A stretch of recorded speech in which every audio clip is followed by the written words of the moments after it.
오래간만에 여러분들을 뵙습니다. 조금 전에 우리 성가대에서 은혜 아니면 내가 어떻게 살 수 있겠느냐. 여러분들도 지난 한 주 동안도 참 은혜 가운데, 저도 그렇고 여러분도 그렇고 은혜 가운데 살아서 오늘 이렇게 또 만나게 된 것 같습니다. 조금 전에 이 봉독하셨지만은 마태복음 11장 2절 이하의 말씀과 또 24장 13절에 있는 말씀 통해서 끝까지 견디는 자 이런 제목을 통해서 같이 은혜를 나누고자 합니다. 이 사람이 이 땅에 살아갈 때에 이 참는다는 것이 참 어렵습니다. 저나 여러분이나 또 국가적이나 또는 가정적으로나 아무리 성인군자라고 해도 자기에 대해서 좋지 못한 말을 한다거나 자기 가문을 더럽히는 그런 말을 들을 때 참을 수가 있습니까? 그런데 성경은 말씀하기를 참을 수가 있다, 이렇게 말을 합니다. 어떻게 하면 참을 수가 있느냐? 예수를 완전히 믿으면 주와 함께 세상의 모든 정을 십자가에 못 박았다는 것입니다. 저나 여러분이. 그러니 죽은 자는 말이 없죠. 십자가에 못 박았는데 무슨 말을 하겠습니까? 죽은 송장이 아무리 좋은 밍크 옷을 입었고 수십 카라트에 참 다이아반지를 끼고 있다고 해서 그걸 빼가는 사람에게 여보 당신 왜 내 걸 빼갑니까? 이렇게 말하는 거 보셨습니까? 없습니다.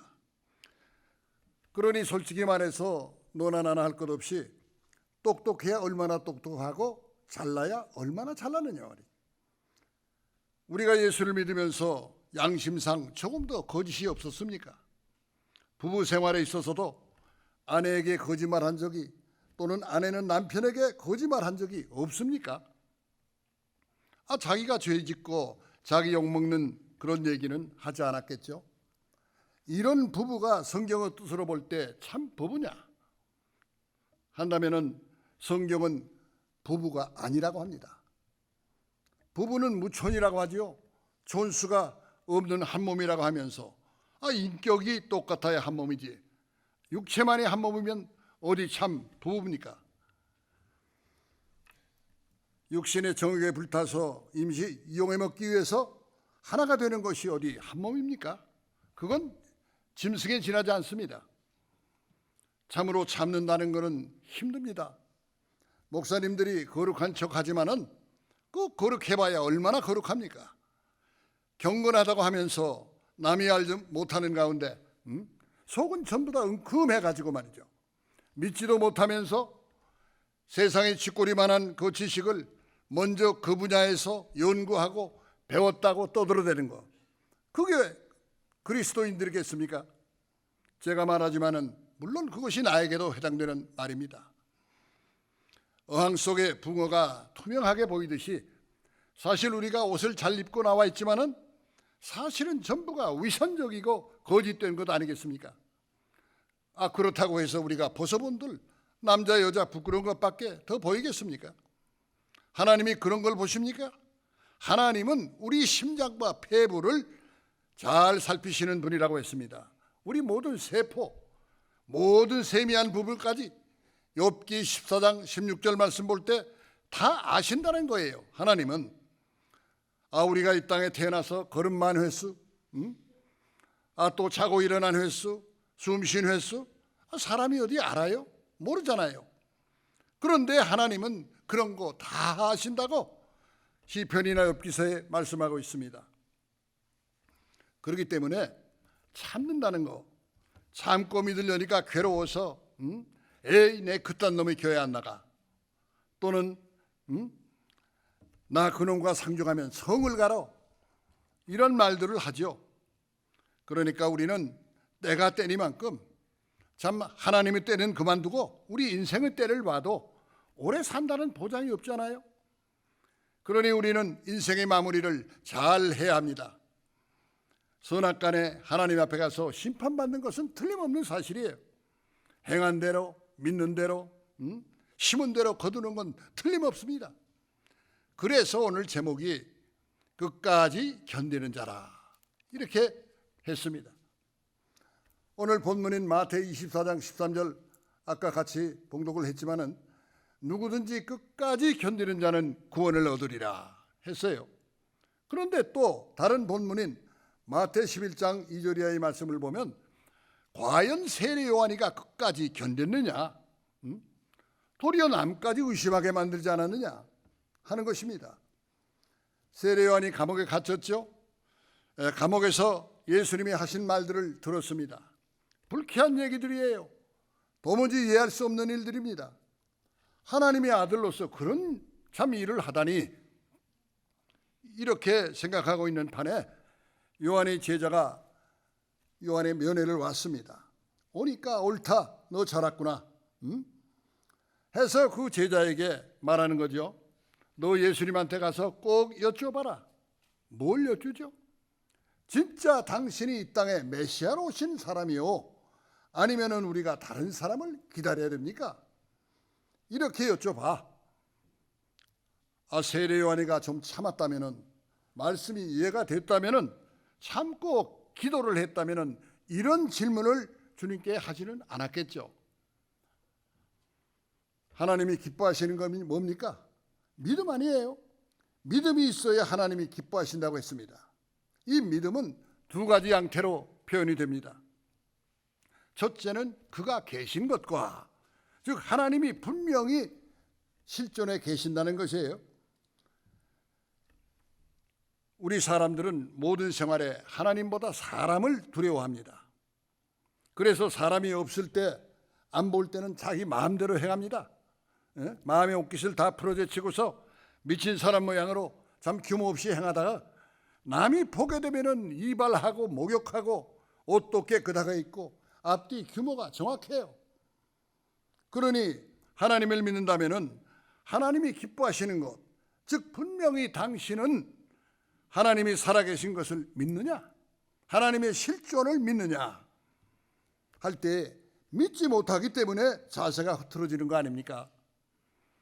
믿지 못하기 때문에 누가 보나 안 보나 좌우를 두리번거리고 믿음이 조금이 없으면서도 있는 척하고, 주님이 제일 싫어하는 것이 형식이고 가식이라고 했죠. 그러니 이제는 우리는 그러지 말자는 겁니다. 자기 믿는 모습을 그대로 나타내고 하나님이 기뻐하시는 것이 믿음이라고 했으면 그 믿음 가운데 하나님이 계신 것과 또 자기를 찾는 자들에게 상 주시는 이심을 우리 믿읍시다. 믿어야 됩니다. 이렇게 말하면은 어떤 분 말하기를, 아이고 내가 천당만 가면 됐지, 상은 무슨 상이요? 그건 당신이나 가지시오. 나는 지옥만 면하면 돼. 이렇게 말한다면은 히브리 11장 6절에 있는 말씀을 우리가 팽개쳐 버려야 되지 않겠습니까? 거기 보면은 믿음이 없이는 하나님을 기쁘시게 못하나니 그가 계신 것과, 우리가 혼자 어디를 가도 우리 심장 폐부를 세미한 부분까지 다 살피신다는 그 하나님, 다니엘서를 봐도 메네메네 데겔 우바르신 우리를 달아보고 재보고 하니까 너희가 부족한 게 보인다. 그래서 벨사사랑이 그날 밤에 죽은 거 아닙니까? 역대하 16장 9절 말씀을 봐도 하나님이 눈이 이 땅 위에 충만하게 감찰하신다, 이렇게 말씀하고 있습니다. 우리 심장과 폐부를, 마음을 다 살피신다고 했습니다. 그러면 여러분들은 믿음이 있습니까? 분명히 여러분은 예수님을 나의 생명의 구주다, 창조의 구주다, 영생의 구주라고 믿고 있습니까? 영접합니까? 있다면은 그 생활이 다릅니다. 자녀 교육이 달라요. 에녹은 아내가 있었죠. 아내가 있으면서 300년 동안 하나님과 동행하면서 자녀를 낳았고 또 길렀습니다. 그러면 에녹의 아내나 자녀들이 낳을 때부터 남편 말, 아버지 말에 참 순종을 해서 아멘 아멘 했을까요? 오늘날 목사님들이 다른 사람보다도 자기 자식을 위해서 기도 많이 할 텐데 왜 한국의 유명한 목사의 딸이 타락을 해서 창녀 노릇을 하고 유명한 목사의 아들 가운데 깡패가 태어납니까? 큰일입니다. 그래서 하나님을 기쁘시게 하는 것이 너희의 힘이라고 했습니다. 그 힘은 육신적인 힘입니까? 아닙니다. 능력 주시는 자 안에서 능치 못한 일이 없다고 했고, 성령의 강한 도우심의 축복의 역사, 그 은혜가 아니면 어떻게 힘을 낼 수가 있습니까? 죄를 지으면 무능해지죠. 죄 지은 곳에는 좋은 축복이 내려오지를 않습니다. 축복이 내려오다가 죄가 가로막는 바람에 도로 올라간다고. 에레미야 5장 25절에 에레미야 선지자가 피눈물을 흘리면서 외친 말씀 아니겠습니까? 그렇다면 저나 여러분들은 주시는 말씀을 끝까지 믿고 참을 수가 있습니까? 주님께서 요한복음 15장 9절 이하에 너희는 내 사랑 안에 거하라 말씀했습니다. 예수님은 하나님의 계명을 지켰다고 했습니다. 그래서 예수님은 하나님의 사랑 안에 거한다는 겁니다. 그러니 너희는 내 안에 거하라 이렇게 말씀하신 것이에요. 11절에 보면은 내가 이것을 너희에게 이름은 내 기쁨이 너희 안에 있어 너희 기쁨을 충만하게 하려 함이니라. 여러분들이 아무리 사업을 잘해서 참 돈을 몇십억 벌었다, 남편이나 자녀가 진급을 해서 뭐 중요한 자리에 올라갔다, 참 기쁜 일이다. 그러나 거기에다가 예수의 기쁨을 더 추가해 보세요. 플러스해 보세요. 내 기쁨이 너희 안에 있어서 너희 기쁨을 충만하게 하는 사고 넘치는 이러한 삶을, 이러한 생활을 저나 여러분들이 하고 있습니까? 못하고 있지는 않습니까? 내 기쁨은 바로 예수 그리스도 자신의 기쁨을 말하고, 그 기쁨은 창조 사역의 완성을 보고 만족하는 기쁨입니다. 내가 보기에 심히 좋았더라. 창세기 1장에 있는 말씀 아니겠습니까? 우리는 날마다 눈에 보이지 않는 미지의 세계, 은혜의 길, 축복의 말씀이 일러 주께서 우리를 인도하고 계세요. 미완성이 아니라 언제나 우리는 하나님의 자녀로서의 하나님께서 우리에게 만족을 주는 그런 축복을 갖기 위해서 늘 창조 사역에 있어서 매일 새롭게 완성시켜 나가고 있는 것입니다. 그런데 우리는 예수 믿은 지 몇 년입니까? 우리 나이가 이제 뭐 40, 50이 넘어서 돋보기 써야 될 나이가 됐는데, 이 땅에 영원히 사는 사람이 누가 있어요? 누구나 한 번은 다 가는 거 아닙니까? 그러니 두려운 마음, 떨리는 마음으로 예수를 믿어야 됩니다. 예수님의 하나님의 기쁨은 뭐냐? 죄 사함 받는 기쁨입니다. 예수님께서는 오는 자마다 뭐라고 말씀했습니까? 너 낫고자 하느냐? 그럴 때 주여 낫기를 원합니다 하게 되면은 아들아 혹은 딸아 안심하라, 내 말로 내 죄 사했다. 죄를 사해주면 병은 자동으로 나아버리는 거예요. 그런데 그 당시에 유태인들이 볼 때는 참 뭐 제사를 위한 비둘기가 있습니까? 양이 있습니까? 소가 있습니까? 제단이 있습니까? 길바닥에서 어떤 병자나 죄인을 만났을 때 예수님께서 참 불쌍히 보시고 너 낫고자 하느냐 했을 때 주여 낫기를 원합니다. 병자가 말이지, 환자가. 그래 안심하라, 내 말로 네 죄 사했다. 이렇게 한 말로 다 해버리니 사람들이 볼 때 이해가 가겠습니까? 무슨 안수를 하는 것도 아니요, 무슨 뭐 예방주사를 놓는 것도 아니고 말 한마디로 내 죄 사했다. 영육간에 완전히 구원받아 버리는 거죠.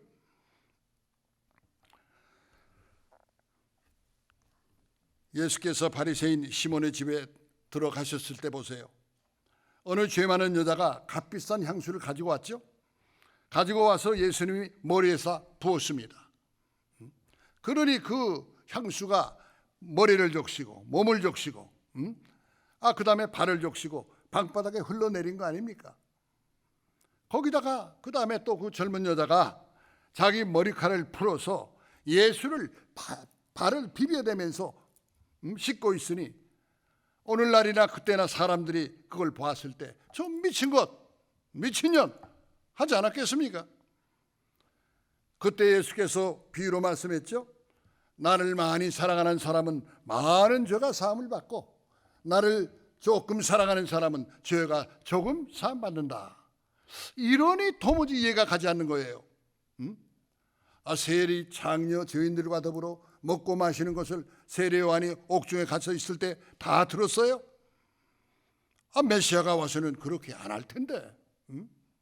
시편의 예언이 그렇지 않은데. 그러니까 세례 요한은 예수님이 하신 일을 듣고 이해가 안 됩니다. 우리가 몇십 년 교회 생활 하면서 그러다 보니까는 눈치만 남아서 들은 풍월에다가 남에게 배운 예수만 믿지 말고, 그래서 사도 바울이 뭐라고 얘기했습니까? 고린도전서 15장 3절에서 내가 받은 것을 너희에게 준다. 누구에게 들어서 배운 것이 아니라 자기가 실제로 받은 걸, 하나님으로부터, 성령으로부터 받은 것을 내가 너희에게 전한다.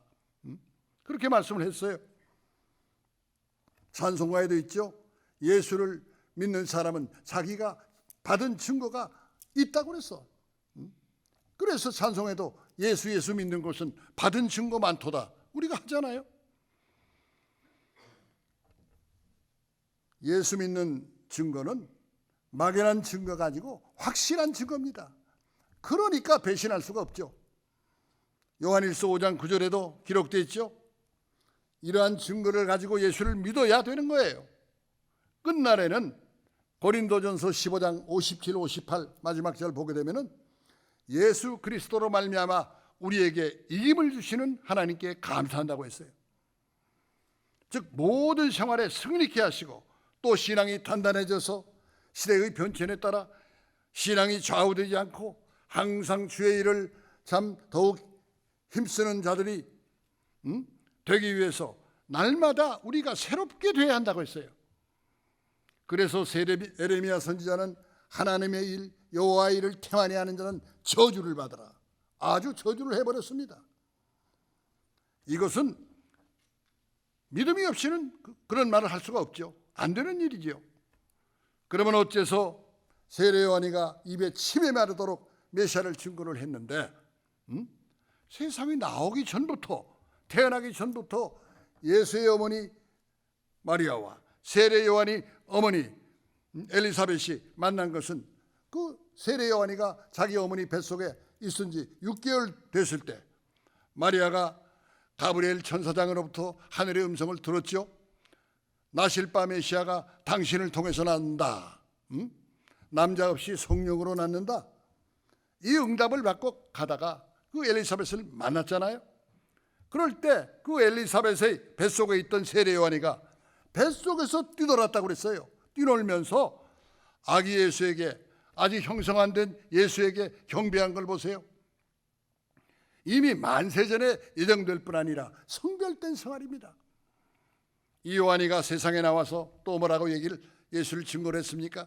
세상 죄를 지고 가는 하나님의 어린 양을 보라. 요한복음 1장 29절에 외치고 있지 않습니까? 또는 나는 너희에게 물로 세례를 주거니와 내 뒤에 오시는 이는 불로 성령으로 세례를 주리라고 하면서 나는 예수님의 신들매를 들기도 감당치 못한 부족한 사람이라고 했어요. 얼마나 믿음이 강한 그 외침입니까? 이렇게 광야에서 참 메뚜기와 석청을 먹고 약대 털옷을 입고 메시아에 대해서 얼마나 이스라엘 백성에게 권고하고 책망해서 주 앞으로 인도하려고 했습니까? 그런 분이 자기가 옥에 갇혀 있는데 예수님이 찾아보지도 않죠. 제자를 보내서 참 유문하지도 않아. 무관심합니다. 그러니 기분이 상했어요. 거기다가 또한 예수를 믿지도 않고 알지도 못하는 반대하는 자들이 옥에 갇힌 세례 요한을 찾아가서 예수의 소문을 전했습니다. 좋지 못한 소문들만 이렇게 전했을 때 세례 요한은 의심이 생겼어. 이거 내가 잘못된 거 아니냐, 잘못 믿는 거 아니냐. 그래서 그 당시 그때 마침 면회온 그 제자, 세례 요한의 제자에게 너 마침 잘 왔다. 그 예수님 가짜 같아. 그러니까 그 제자가 선생님 그 무슨 말씀을 그렇게 하십니까? 아니야, 아무래도 이상해. 너 오늘 꼭 예수님한테 가서 물어봐라. 오실 그이가 당신이요? 아니면 우리가 다른 분을 기다려야 됩니까? 이렇게 물어보라고 부탁을 합니다. 이게 어디 세례 요한이가 할 말입니까? 이 말이 꼭 세례 요한에게만 해당되는 말입니까? 오늘날 각자 우리에게도 똑같습니다. 예수를 내 아들만큼이나 믿고 있어요? 실제로 월남전에 가서 아들이 전사를 했어. 그 전사를 했다고 교회 권사가 이제는 하나님이 없다는 거예요. 그러면은 남의 아들이 죽었을 때는 하나님이 계시고, 자기 아들이 죽으니까 하나님이 없다. 그래서 교회도 안 나옵니다. 안 믿겠다는 거예요. 예수님이 어디 자기 마음대로 오신 분입니까? 만사에 다 때가 있는데 때가 돼서 오신 분이라 갈라디아 4장 4절에도 기록되어 있지만은, 또한 여러분이 얼마나 귀한 존재예요. 나라고 하는 이 사람이 둘, 셋, 넷 여러 개가 있다면은 귀하지 않아요. 왜? 하나 죽으면 다른 사람이 대체할 사람이 있으니까. 그런데 천상천하에 영원부터 영원까지 나라고 하는 사람은 하나밖에 없기 때문에 내가 죄짓고 타락을 하게 되면은 하나님이 그만큼 가슴이 아프시다는 거야. 여러분은 하나님의 특별한 소유입니다. 그래서 하나님이 여러분을 아끼겠다는 거예요. 아끼신다는 거예요. 이 말씀이 말라기 3장 17절에 기록되어 있습니다. 요셉의 아버지 야곱이가 130년 동안 얼마나 험악한 세월을 보냈습니까? 일일이 얘기할 필요가 없겠지만 20년 동안 목동 생활하는 끝에 얻은 아들 요셉까지 잃어버렸죠. 형제들이 시기 질투해서. 그러다가 130세 돼가지고서 잃어버린 아들 요셉이를 다시 만나잖아요. 요셉의 애굽의 국무총리가 된 그 아들 요셉을 만나지 않습니까? 바로 앞에 나가서 왕을 만난 후에 내 나이가 130세지만은 참 험악한 세월을 보냈습니다. 이렇게 말하죠.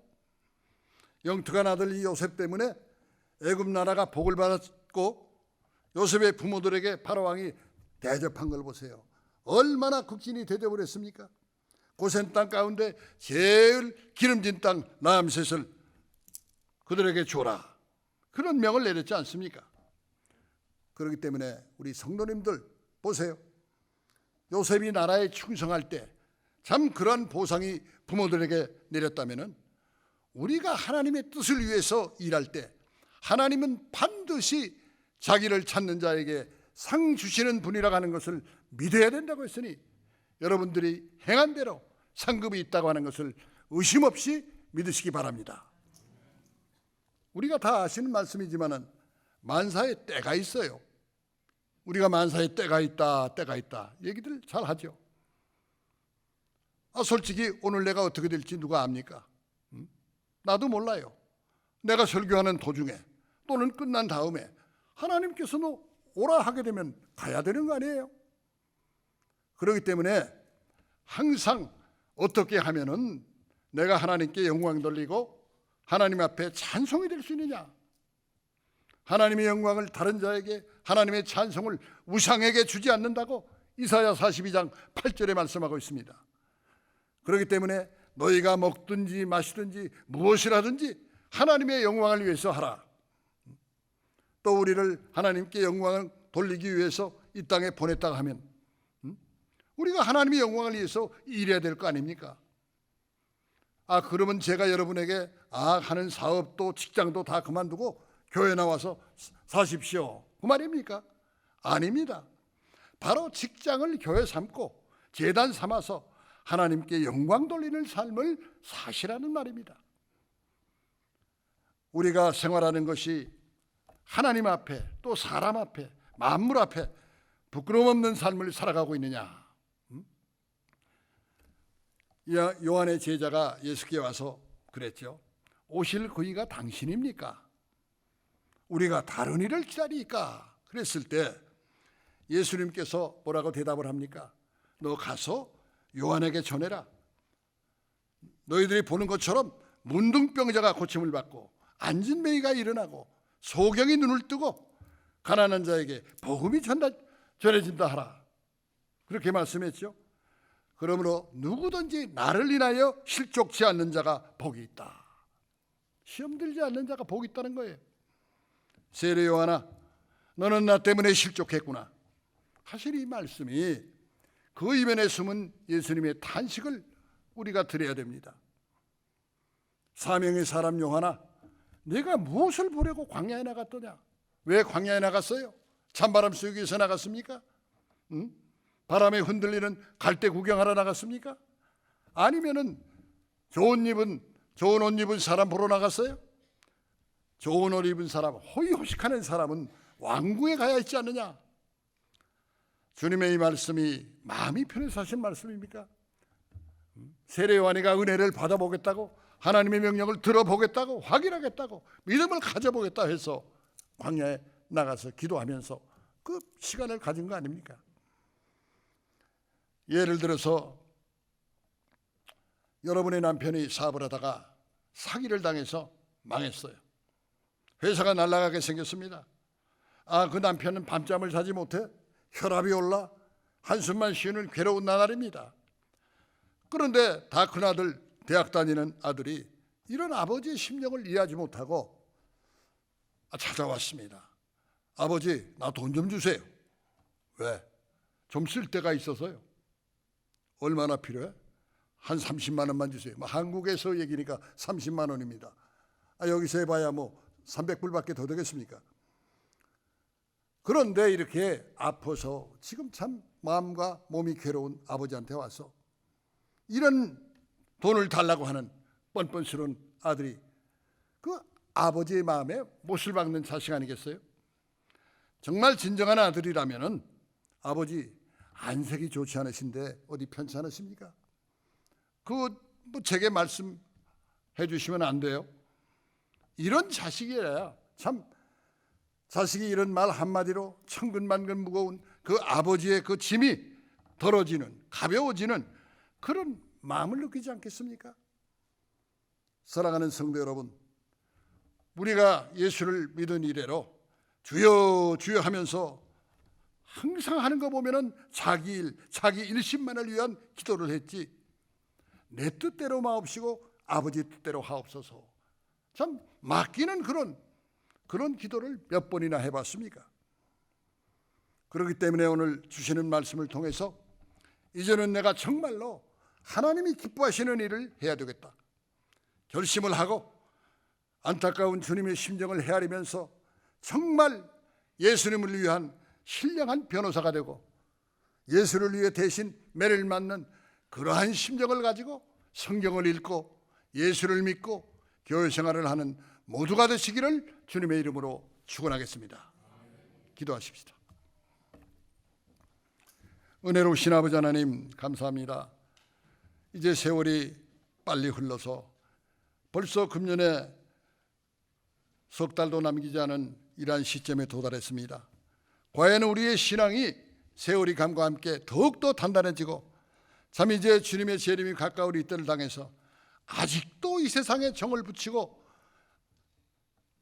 먹고 마시자 뛰놀면서 참 세상을 탐하고 살고 있다면 되겠습니까? 오늘 주시는 말씀을 통해서 끝까지 처음 받은 믿음, 끝까지 견디면서 하나님의 뜻을 위해서 먹든지 마시든지 무엇을 하든지 하나님의 뜻을 위해서 하나님이 기뻐하시는 그러한 일을 하면서 살다가 주 앞으로 다 참석하는, 전국에 입성하는 저희 늘 푸른 동산의 모든 성도가 될 수 있도록 인도하여 주시옵소서. 모든 말씀을 우리 주 예수 그리스도 이름 받들어 감사 기도하옵나이다. 아멘.